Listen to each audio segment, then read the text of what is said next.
Amir avtosavdo kechki bozorda sizlar uchun arzon narxga yaxshi 2106 mashinasi kelib qoldi. 011 motorda akalar.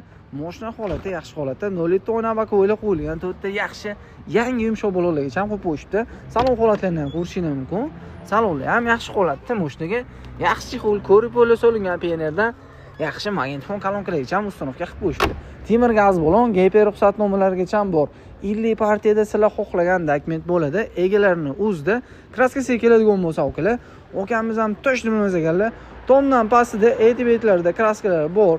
O'zlar uchun tekshirtirib, prerka qildirib olaylik deyaptilar. O'zingiz uchun haqiqatan ham tekshirtirib, prerka qildirib olasizlar. Ozgina bitta ikkita chaqa-chuqa javoblar bor ekan. Qildirib olsangiz mashina zo'r holatga keladi. Lekin okalar texnik tomonlama 100% javob deyaptilar. Motor, korobka, ходовой, задний o'z qismlarida hech qanaqa muammolar yo'q ekan.